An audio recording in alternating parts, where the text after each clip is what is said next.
Myths are basic stories, first of tribes, later of nations. The most important knowledge of peoples is hidden in them. They always appear through language in different literary forms, mostly through poetry. I believe that in the very beginning, a myth-telling poetry was supported by music and dance during rituals. Later, myths were conveyed in epic poetry performed by skillful myth-tellers. In this respect, myth and poetry are inseparable. Their relation is obvious. That is how I imagine poetry at its origins, but this is only imagination. We can find non-mythical content in the first written text starting from the early kingdom of Egypt about 5,000 years ago. Ancient poets whose texts happen to be written told us not only myths, but their personal experiences, thoughts, and feelings as well. Sometimes they were making allusions to mythical stories or structures, sometimes not, like we do today. The only difference may be that ancient poets still had the possibility to tell a myth in their poetic form, and for us today it is difficult to imagine such a creative strategy. I don't know how many mythologies we can find in the world, maybe as many as there are dead and living languages. One thing is obvious. Mythologies, like languages, started to compete in the early phase of globalization when states and empires started to appear in the world. The realm of this competition was the human mind, and the aim of it was domination of one or another culture system. Religions that accepted their ancient mythologies as their basic stories took a very important part in this competition as well.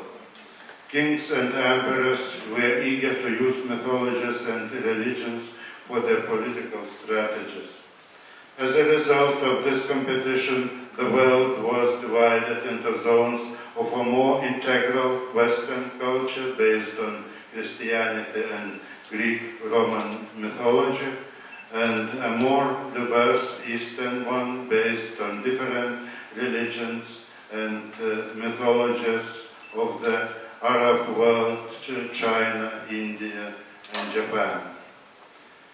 Other ancient or still existing mythologies discovered by anthropologists of 19th, 20th centuries are left aside in the educational curricula of modern state, and poets only use them on quite a limited scale.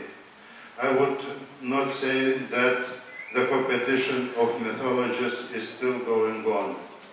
The new globalization deprived mythologies and religions of strong emotions. Fanaticism is not acceptable in our secular world anymore. For me as a poet, it is no problem to use Christian, Greek, Vedic, or even Buddhist myths in my poems.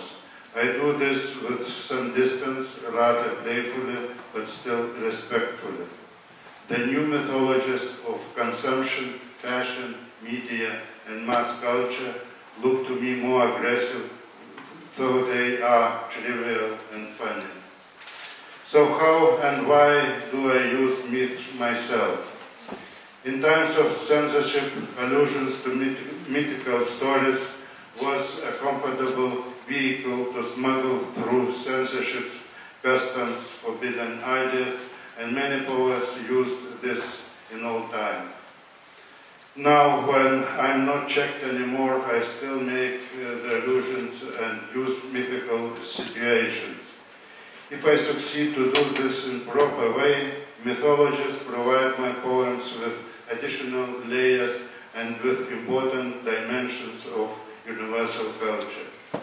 They install my texts into the pyramid of existing literature, if even nobody reads them and makes them more communicative. They help me to recognize and to describe my inner psychological and external social processes, to make fun in a serious way, to play and to feel.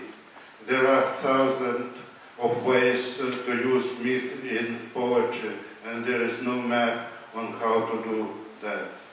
A poem comes from a conception when myth and one's experience coincide and evoke emotions, something like Haiku.